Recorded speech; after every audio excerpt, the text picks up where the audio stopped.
Hi everyone, welcome to Medical Microbiology. Today we will discuss chapter 11, which is about the physical and chemical control for microbial growth. So for the first lecture of this chapter 11, we mostly will talk about the physical methods. Okay, so physical methods in lecture 1. So before we go to the discussions about the physical method to control microbes, we have to know some terminology on this chapter. So the physical and chemical controls, usually we use this methodology to control bacterial or microbial growth outside our body. Outside our body. So mostly this is for prevention. Okay, for example, when we clean our bathroom, we clean our floor, this is a type of this control, physical or chemical control, and which is the prevention against some microbes that might cause disease to us. And also when we wash our hand with the antiseptic soap, this is considered also as a prevention, and this is going to be chemical control of microbial growth. Okay, so this is chapter 11, physical and chemical control of microbial growth. And again, mostly this is for prevention. Now, some terminology. First one is disinfection. Okay, so what is disinfection? This is the destruction or removal of vegetative pathogens, but not the endospore. So when we talk about disinfection, it is actually remove some bacteria or viruses, but not the endospore, because the endospore is really difficult to remove or to destroy. It's not enough using this disinfection. And disinfection, they are applied on the inanimate object or non-living object. Okay, for example, we use Lysol, Clorox to clean the bathroom. This is considered as disinfection. Sterilization, this is the method that is used for complete removal of any microbial type. So including including the endospore over here. Right?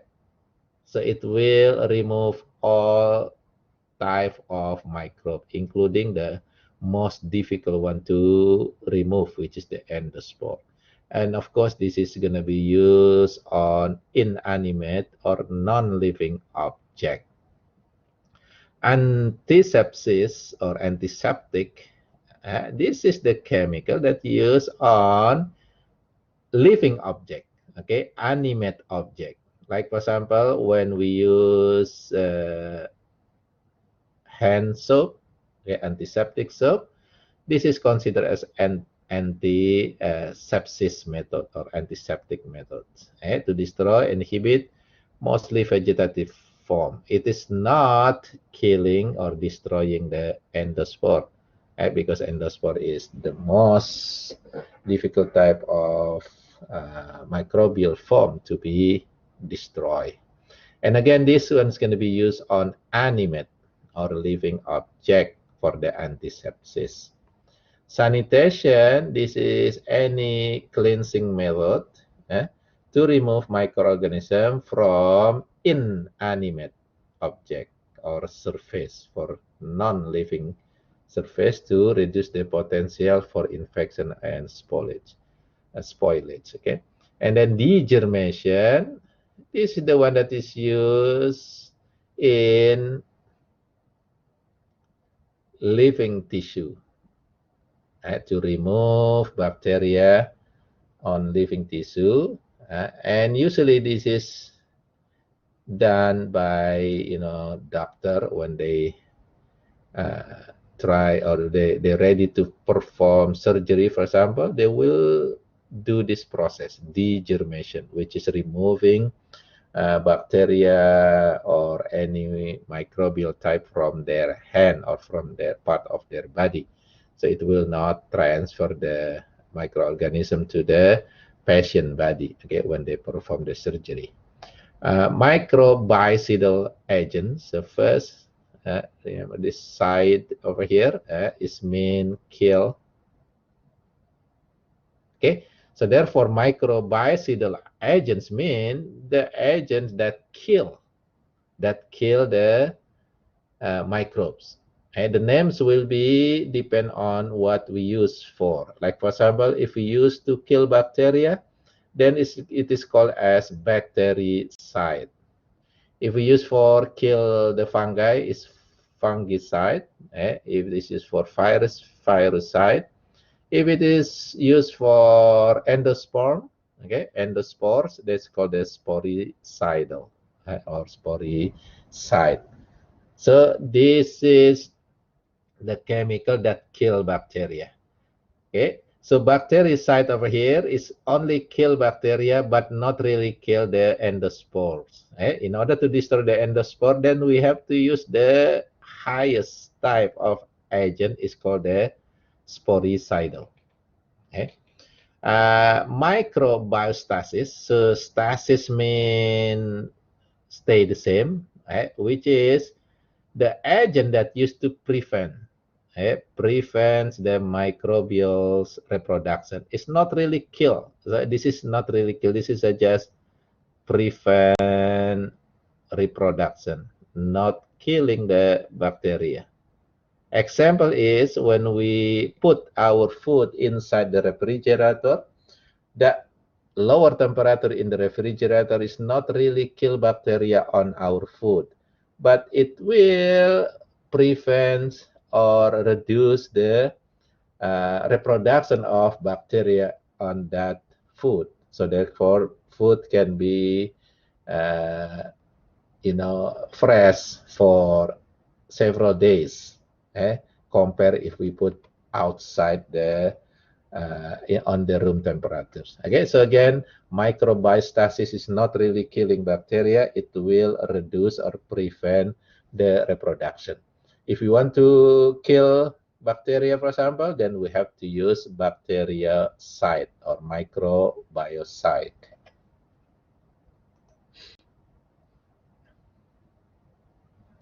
Okay, these tables again, some terminology.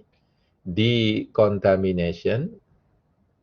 This is the destruction or removal, reduction of number of undesirable microbes. So the methodology may be asepsis. A mean no. So sepsis mean bacteria. So it means that we remove bacteria, no bacteria. Okay. Disinfection. This is also decontamination method. Sanitation, degermination, sterilization. This is considered as the decontamination type. Sepsis means growth or bacteria or microbes. When we talk about sepsis, mean there is a growth. There is growth of microorganism in the tissue, the body tissue. Okay, so the presence of infected bacteria in the infected wound, for example, maybe in the blood. This is what we call the sepsis. Okay, the growth of microbes in the tissue. The opposite of sepsis is going to be asepsis. So A actually means no or not. So no or not. So asepsis means no growth, no bacteria. So no bacterial growth in the tissue. Like for example, when we clean the skin with iodine, it might make the tissue become asepsis. And remember, the Joseph Lister promoted this aseptic technique in medical place. So this is called the aseptic asepsis. no growth, no bacterial growth. Antiseptic, so this is gonna be the chemical used for removing some bacteria, and it is applied on living object like on our body and our skin, for example. So this is antiseptic. Usually, for example, using iodophor, antibacterial soap, chlorhexidine. This is considered as an antiseptic. Disinfection, this is very similar with the antiseptic, but it is used on non-living object. Okay, like for example, using bleach, boiling water, Lysol, Clorox, that's considered as disinfection. We apply these chemicals on non-living object. Okay, but again, remember this infection will not remove the endospores. Sanitation, this is any cleansing method to remove bacteria from non-living object, okay, inanimate object or surface. Dishwashing, laundering, for example, this is considered as sanitization. Degermination, this is the one that is used on living object, on living tissue. Okay, like for example, I gave you example already, when the doctor want to perform the surgery, then they will perform the degermination. Okay, so clean their hand with several type of chemical that will able to remove bacteria or microbes from their hand. And sterilization, this is the destruction of all viable microbes, including endospore, which is the toughest type of microbial form to be controlled. So endospore, we have to remove, we have to destroy them with the process called the sterilization. Example of sterilization is autoclave, ionizing radiation, okay, incineration. This is also sterilization using the gas, gas sterilization, like ethylene oxide. This is also sterilization.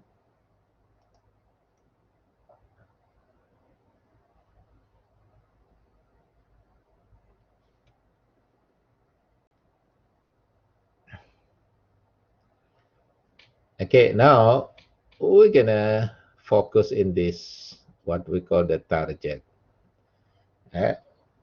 And of course, we know what is our target. What are our target to be removed?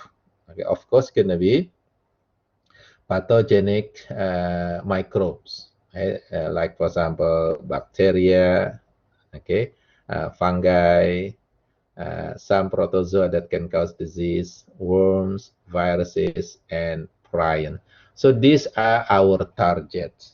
When we use chemical or physical methods to remove, what we remove is, we try to remove is actually this type of microbes. This is what we call the target for our physical and chemical control. Now, from that target, then we can classify them into 3 different groups. Our targets can be classified into 3 different groups. The first one is the highest resistant type of microbes. So this is the highest resistant target, which is prions, bacterial endospores. They are really difficult to remove. Bacteria that produce endospore, example is Bacillus and Clostridium. So it's not many type of bacteria that produce endospores, only several type, including Bacillus and Clostridium. And again, endospores are considered as a form of bacteria that is really difficult to control. So it's going to be highest resistant type. The second ones will be the moderate resistant target.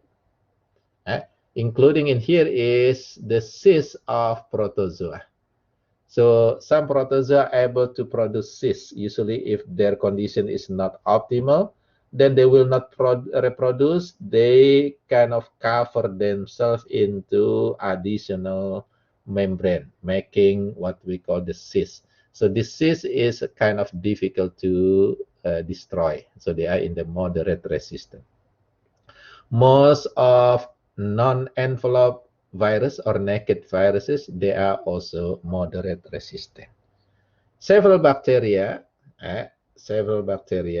even though they do not have endospore, that they have special wall, resistant wall that make them difficult to control. So include in this type of bacteria are Mycobacterium. So this is the one that can cause the TB disease, and also leprosy. So Mycobacterium is difficult to control. Pseudomonas, Acinetobacter, Staphylococcus. You see this one. So this also moderate resistant type of microbes. And the last one, of course, the one that easy to be controlled or easy to be destroyed. So most of vegetative type of bacteria, they are easy to remove, to destroy. So using, for example, disinfection, antiseptic, maybe kill this type of bacteria. But maybe, you know, some antiseptic will not kill Staphylococcus because they are more difficult. But of course, they will not kill the endospore because it's really, really difficult to control. But some antiseptic, disinfectant, they mostly will remove this least resistant type of microbe, including the molds, the fungi, yeast. Most of the envelope viruses, they are really easy to control. Like, for example, flu viruses actually is really easy to destroy when they are outside our body. Washing our hand with the antiseptic soap, for example, will kill these flu viruses, because they are envelope viruses that easy to destroy. And of course, the protozoa tropozoid. Tropozoid means a form of protozoa that they reproduce. So this is the reproductive type of protozoa. So usually, you know, if the condition is good, then protozoa will be in this type of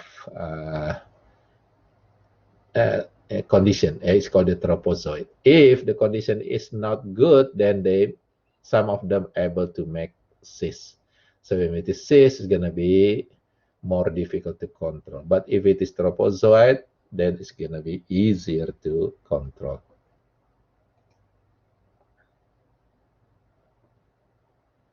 Now, this is experiment actually comparing between endospore and vegetative form of bacteria. So it will compare which one is more difficult to destroy.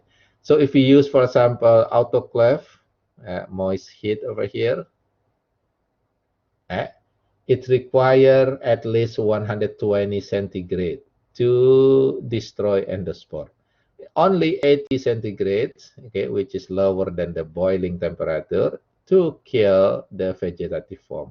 So boiling your food, for example, mostly will kill the vegetative form of bacteria, but it will not kill the endospore. So if we compare between this vegetative form and endospore, we see using the heat, moist heat. So the endospore is actually 1.5 more difficult to control. If we use radiation, for example, X-ray, if it is endospore, it requires 4,000 dose. If it is vegetative form, only 1,000 dose. So it's 4 times. It's 4 times more difficult for endospore to kill. 4 times dose are needed for killing endospore. If using sterilizing gas like ethylene oxide, then endospore require 1,200 milligram per liter, while the vegetative form only 700 milligram per liter. So about 1.7 time, okay, dose or more difficult. Look, when we use a chemicals for removing the endospore, it's called the sporicidal, like glutaraldehyde. In order to remove endospore or kill endospore, it requires 3 hours application. For the vegetative form, it's only 10 minutes enough to remove them or to kill them. So this is about 18 times for endospore compared to the vegetative form. So again, this is showing us the endospores are more difficult to destroy compared to the vegetative form of bacteria. Now, when we talk about removing or killing bacteria, then we talk about the microbial death. So this is a permanent loss of reproductive capability, even if it is under optimum condition. So it means that even though they are in the optimum condition, if we put chemical, for samples on them, then they will not be able to reproduce. They will die. Okay? So that's considered as a microbial death. There are some factors that affecting the microbial death. Of course, the first one will be the concentration of the microbe itself. The higher the concentration of microbes, then the more doses needed. Right? The more doses of chemical needed to kill them. Right? The nature of microbes. Remember, there are microbes that is higher resistant, moderate resistant, or least resistant. Right? The temperature and the pH of the environment, the concentration and the dose of the agents, okay, and the mode of action, and the presence of solvent, organic matter, or inhibitor. This is, for example, water treatment company. They usually will put more dose if the water have a lot of organics matters in that water. Because what? Because the organic matter, sometimes they will combine with the chemical agents that is used for destroying microorganism. Therefore, it's going to be less effective because this organic matter actually bind to the chemical used for bacterial control. Okay, so if we see this, so this is the general rule. Okay, so if we have a lot of bacteria in here, then it's required time to kill them. Okay, until this. So this one is no bacterial growth. So let's say it's about 13, 14 minutes to sterilize this dose. Okay, so if we compare the higher dose, the higher load with the low load, then the low load will require less time. So maybe about 8 minutes. If it is higher load, maybe about 15 minutes, for example, to remove them. So the more concentration of bacteria, the more time needed to control them. If it is vegetative cell, compare with the spore, of course, vegetative cell will require less time. Let's say maybe only 10 minutes over here. The spore maybe take hours. Okay, takes hours in order to remove them. So spores are more difficult to remove or destroy compared to the vegetative cell. This is the general rule. Okay, if we do not give any chemical agents or physical agent, for example, the bacteria will keep growing over here. So growing. But when we put chemical here, for example, then the bacterial growth will be going down. So this is the time when they start to going down when we apply something over here, whether chemical or physical type of agent.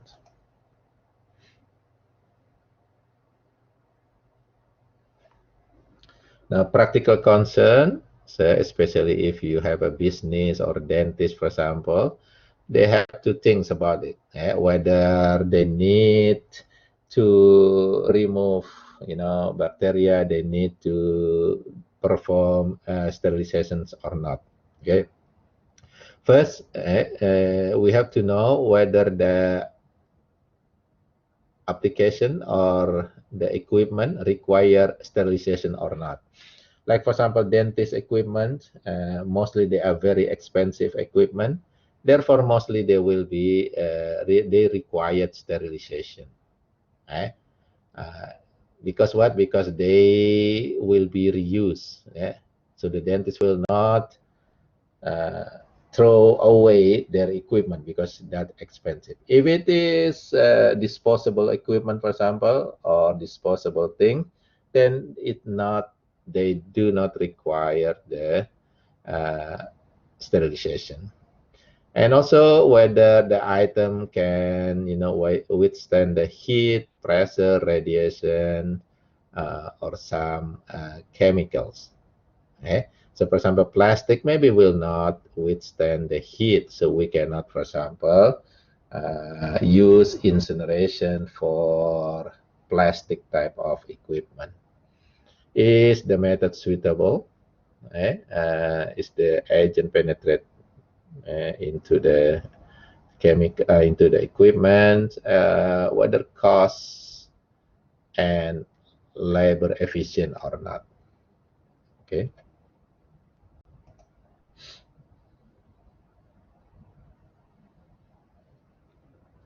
Now, when we talk about the target before, so our target, remember, bacteria, viruses, fungi, prions, protozoa, worms, for example, that's the target.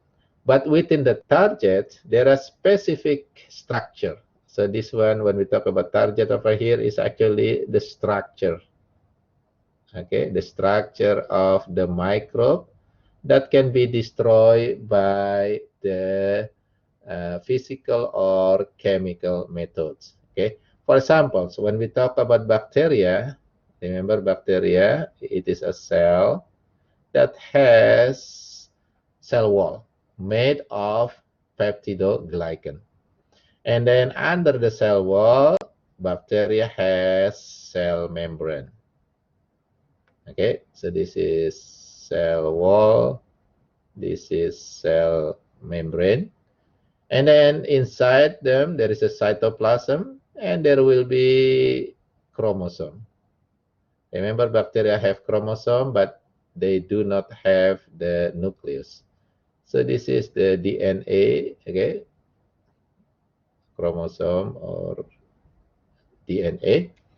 And bacteria also have the structure that produce protein. It's called the ribosome. Okay, so these are the structure of bacteria. So if we see the structure, then each of the structure can be a target for the chemical or physical control. So the target will be what? The first one, the cell wall. Okay, so there are some agents that actually able to destroy the cell wall, the peptidoglycan. For example, detergents, alcohol, they can destroy the cell wall. So this is the first target. It's gonna be. The second target will be the cell membrane. There are some chemical agents that actually destroy the cell membrane. They are called as surfactants.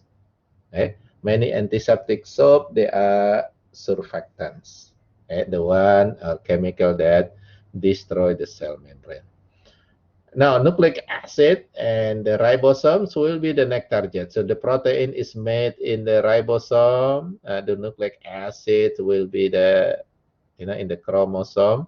So this is going to be the next target, which is the target on the nucleic acid and the ribosome.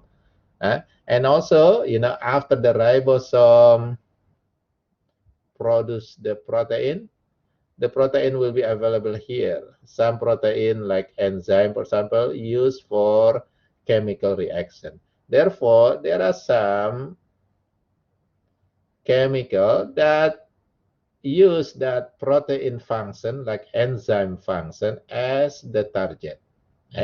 So it's going to be the next target over here, the protein. Enzymes is also type of protein. So these are the structure, the target that will be used by physical or chemical control. Okay, now we're gonna see what kind of methods used for controlling bacteria. So we're gonna classify them based on the method or the agent that we use. If it is physical, then we call it a physical method or physical agent. If you use chemical, then it's going to be chemical method or chemical agent. If it is mechanical, then we call that as a mechanical methods. And usually physical and mechanical, they are very similar. Okay? In many books, they actually consider as one method, physical and mechanical over here. Okay, so therefore it's actually only two classes: physical mechanical agent and then chemical agent. So we will discuss these physical mechanical agents in the first lecture. Chemical agent will be on the second lecture. Okay. Example of physical agent is using heat, okay, or temperatures. Okay, maybe hot temperature or maybe cold temperature. That's considered as a heat or temperature. So heat can be dry heat or maybe moist heat. Okay, moist heat, okay, including steam underwater like under pressure, steam under pressure like sterilization, or maybe boiling water, hot water, pasteurization. If we use the steam under pressure, mostly it's going to be sterilization because it will remove the endospore also. If we just use pasteurization, boiling water, mostly just disinfection. Do not really remove the endospore. For dry heat, incineration and dry oven, like oven we use in the kitchen, this is considered as a dry heat. Most of them is sterilization. It actually kill or destroy the endospores also. The next physical one is radiation. And for radiation, there are two types, ionizing and non-ionizing. For the ionizing, usually using the methods that end with ray, like X-ray, gamma ray, cathode rays, that's ionizing. And they are sterilization. They can kill and destroy the endospore. If it is non-ionizing, usually end with light, like UV light, and they are going to be disinfection only. Do not remove or destroy the endospore. For the mechanical, mostly filtration, air filtration. Like for example, we have the air filtration in our house. We have filter for our air. Then it is disinfection. It's not really sterilization.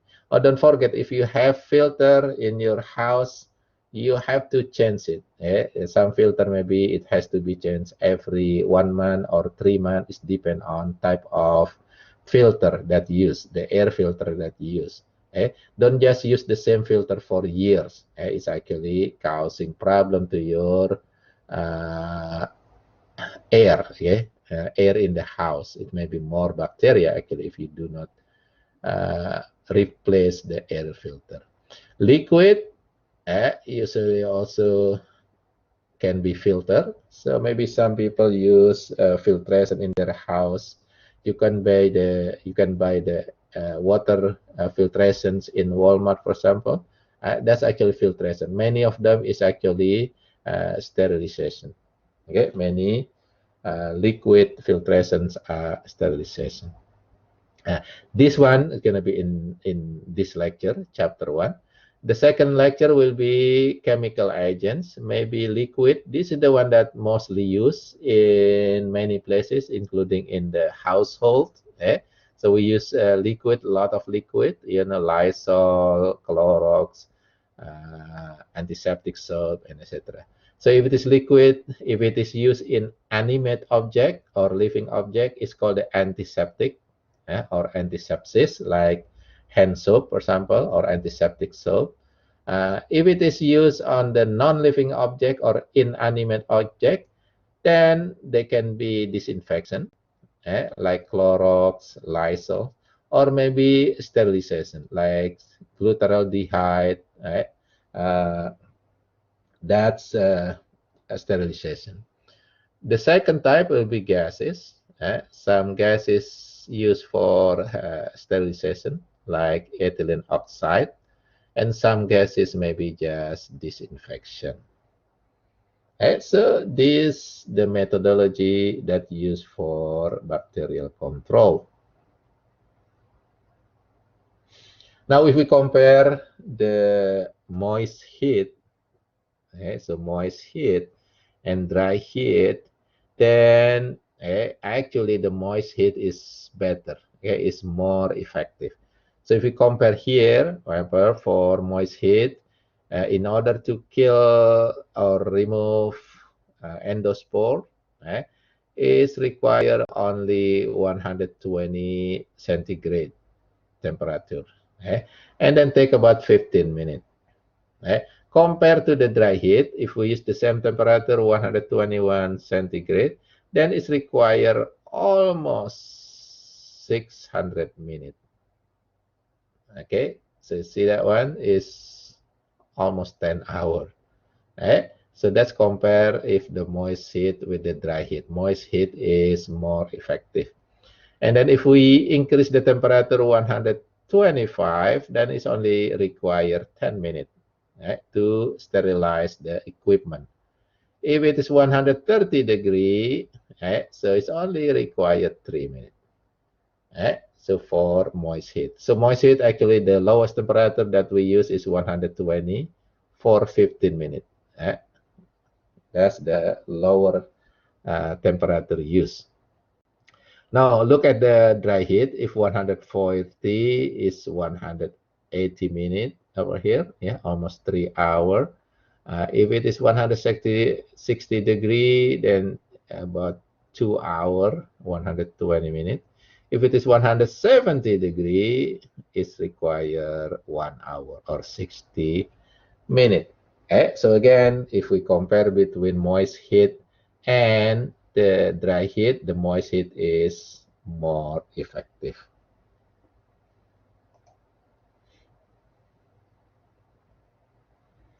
Now, when we're talking about comparing things regarding the temperature, so there are two types, TDT, which is thermal death time.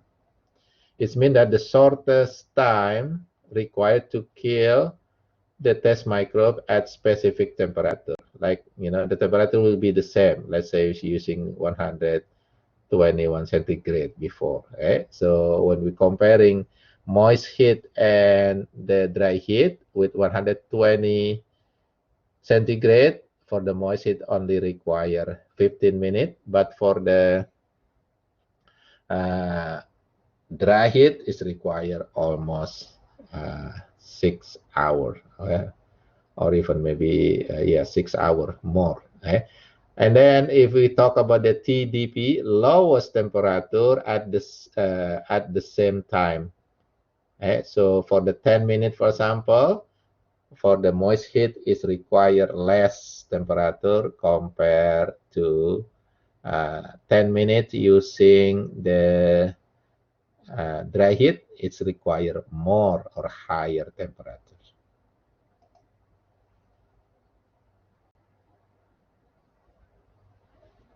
Okay, this is the example of method that's widely used for sterilization.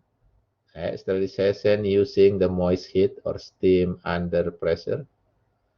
So the most common one is using autoclave. So autoclave is used in many places, clinics, hospital, including in my lab. I also have autoclave. So why? Because it's very effective to kill or destroy bacteria, including the endospores. Okay, and then there is another method, non-pressure steam, like tyndalization. This is going to be less effective compared to the autoclave. Boiling water is going to be just disinfection. It's not sterilization. The endospore will stay, will not be destroyed. There's another technique, it's called the pasteurization. So this is moist heat type of methods, okay, physical methods. And usually this is applied for food, okay, like for example, milk, okay, juice. Okay. This is the type of methodology that used to remove some microbe. And remember, this is not sterilization. Okay? So this is not sterilization. So if there is a endospores on that media, for example, that food, then it will not be killed by this pasteurization.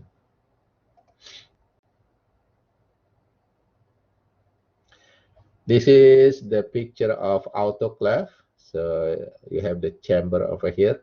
So we put the equipment or things that we're gonna clean, sterilize in this chamber. There will be water, which is moist, and also the pressure applied to this chamber.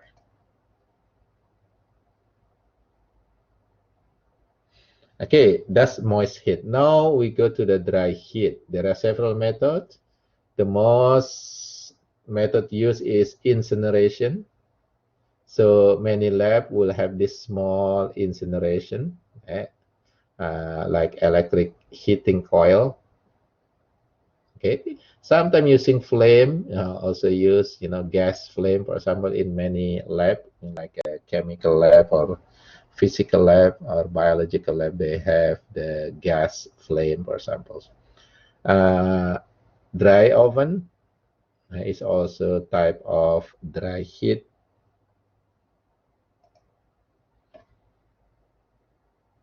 Yeah, this is type of small incinerations mostly in biological lab, like microbiological lab, in order to sterilize this loop, okay, transfer loop. So here is actually hot or heat that will kill the bacteria, including the endospores.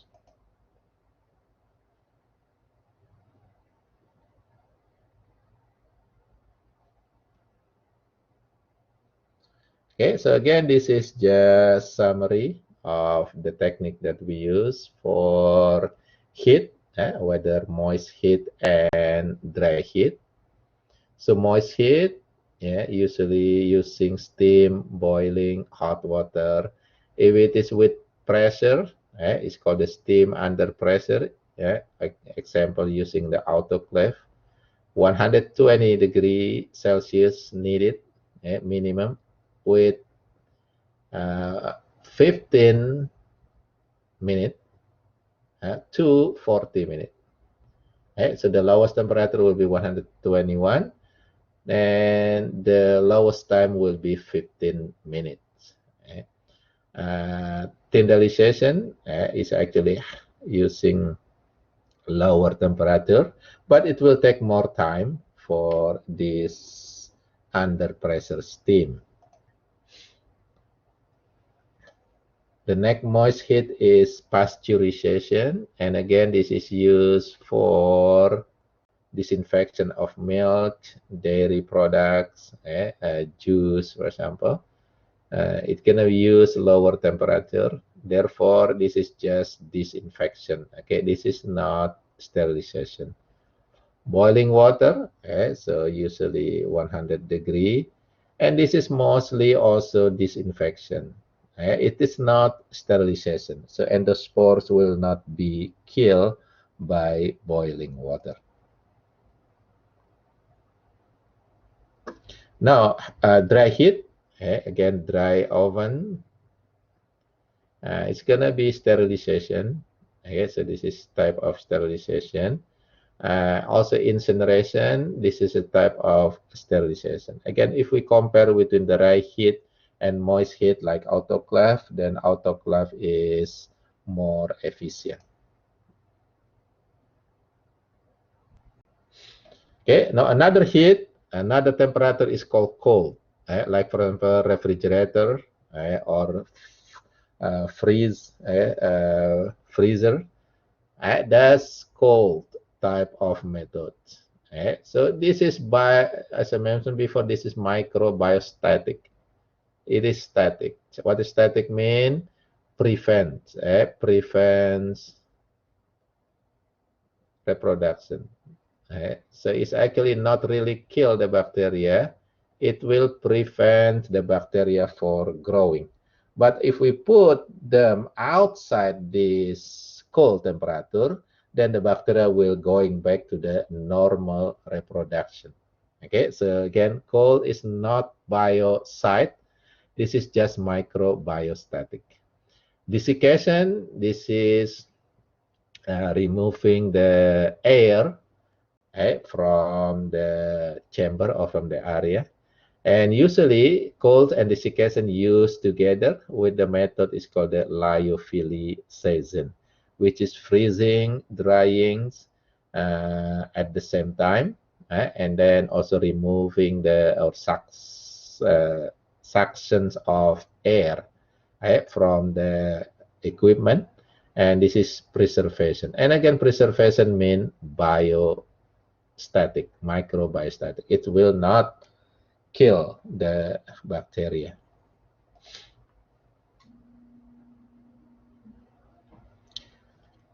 Okay, so the next physical control will be radiation.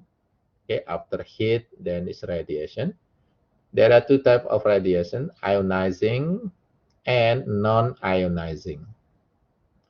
Again, ionizing usually using rays like gamma ray, X-ray, cathode rays. This is a type of ionizing radiation. And this is gonna be sterilization because it will actually destroy any type of microbes, including the endospore. If it is non-ionizing, they usually using light like UV light, UV light radiation. So if it is using rays, it's going to be sterilization, which is ionizing. If it is light like UV light, this is non-ionizing. This is just disinfection. It will not kill the endospore.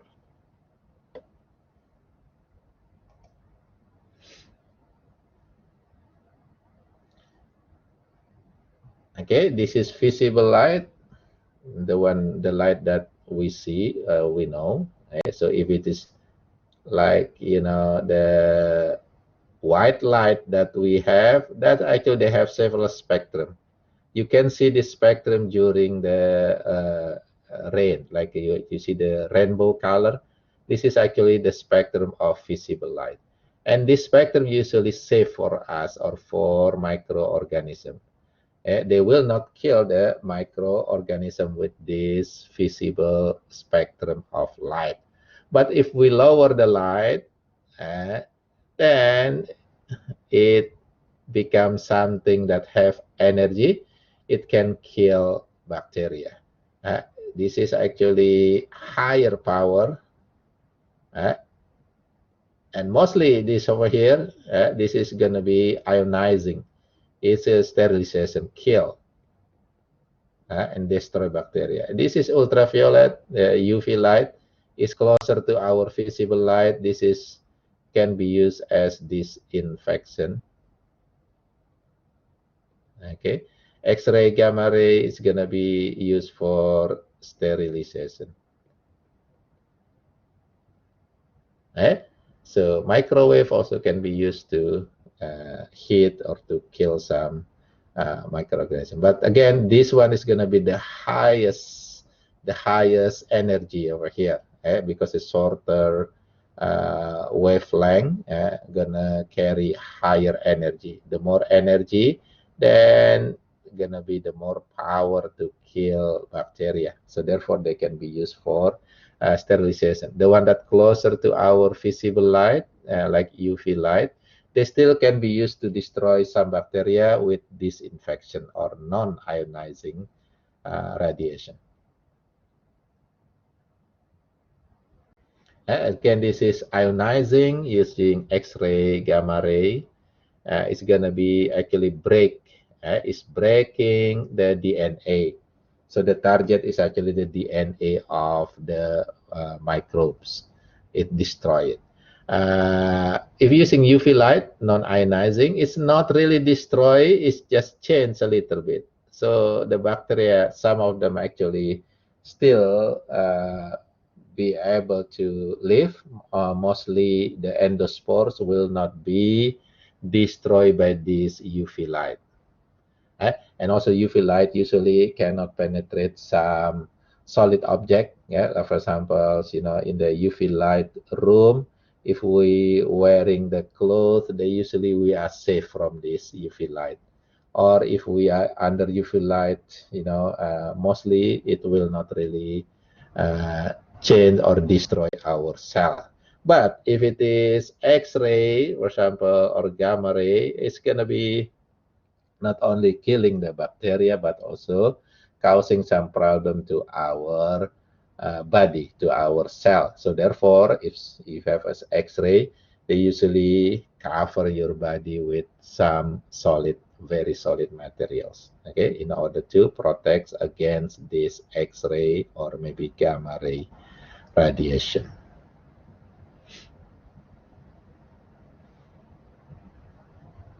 Okay, this is just some application for radiation, for ionizing.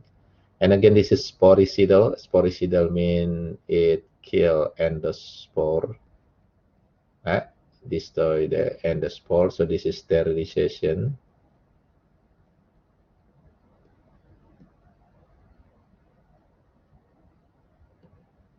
Okay, so this is used for some equipment maybe in the medical or in the hospital. UV light, this is just it's not really sterilization. This is just disinfection, like some germicidal lamps, maybe used in some room in order to protect against some bacteria. So it's kind of a little bit sterilize the room with the UV light and sterilizing from some type of bacteria. That's for the radiation. The next physical, this is actually in our table before is mechanical, right? So this is mechanical type or methods. So filtration, water filtration, for example, liquid, using this filter paper. Sometimes you can buy the water filtration stuff in Walmart, for example, and put it under the faucet, or maybe you put it on the drink container. So that's actually filtration. So it will filter some bacteria, okay, maybe including some dust. Okay? And I think they should, in the book, they don't really put the other filtration, which is uh, this is the first one over here is, okay, water filtration, and second gonna be air filtration. Okay, so again, in your house usually you have this air filtration system that you have to replace the filter maybe every month, every 3 months, maybe. It depends on what type of filter that you use. That should be enough for lecture 1, chapter 11. We will continue with the next lecture, which is chapter 11, lecture 2, which is the chemical methods. I see you the next lecture. Goodbye now.